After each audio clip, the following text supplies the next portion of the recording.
The Tla'amin First Nation near Powell River has just written a new chapter in its history. Two traditional poles were stolen from the nation in the early 1900s, which was a common practice due to colonization.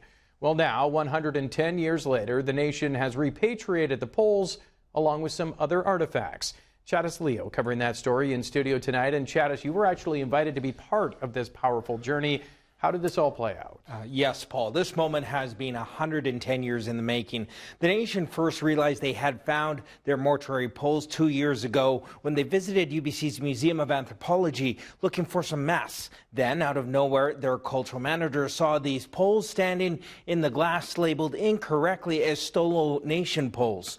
After referring to this historic photo, holding their phone up with the photo next to the actual poles themselves, they knew that these were theirs. And that moment has led to this moment of historical repatriation.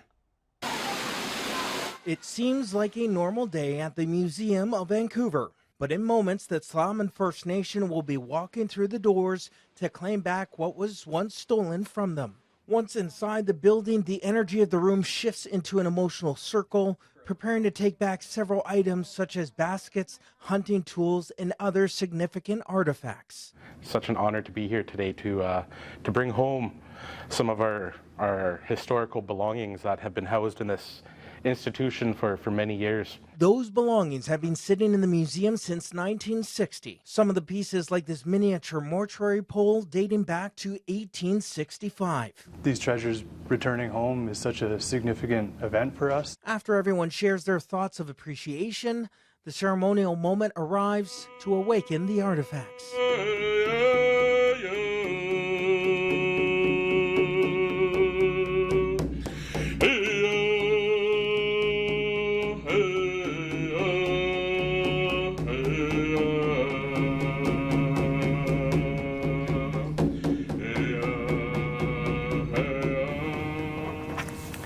And it's official.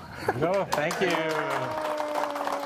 For our elders to see it and to actually see where their origins are from, I think it's going to be very meaningful. We had a talk on the phone, and Drew and I, and he talked about how there's no more basketry cradles in the community and how they want to reclaim that knowledge. So then we say it's needed for cultural survival or cultural renewal purposes.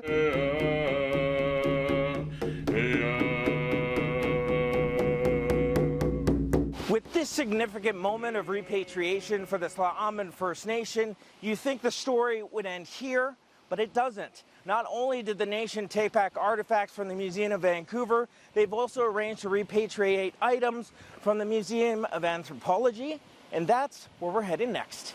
The next morning, it's time to reclaim two mortuary poles stolen from the nation 110 years ago, along with other masts and a paddle. Sitting in Musqueam territory for years, their leaders are on hand to hand them over. Sue gave me a little history of where they thought the figures came from, and it's the wrong history. In short, the poles were believed to belong to the collection of a Chilliwack residential school principal. He had claimed he rescued them from a river. Then they stood in Stanley Park for years before making their way to the museum on October 17th, 1953, where they were wrongfully labeled as Stolo poles. We knew that we had seen these poles before. It took a few minutes for a text message to go through to my brother. But when that text message came back and he sent me the picture of the mortuary poles, we realized that we had found the poles that we'd been looking for decades.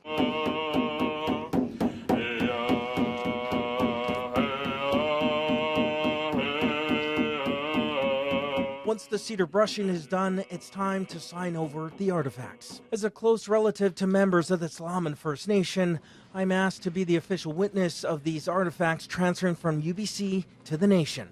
Thank you. Thank you.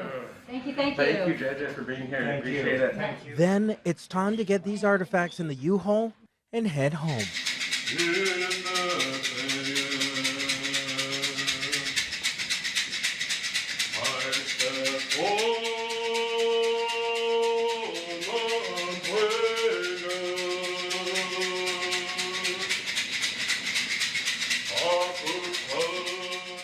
After the artifacts were loaded into the U-Haul, it was a long haul back to the Sunshine Coast, where elders and community members eagerly awaited their return.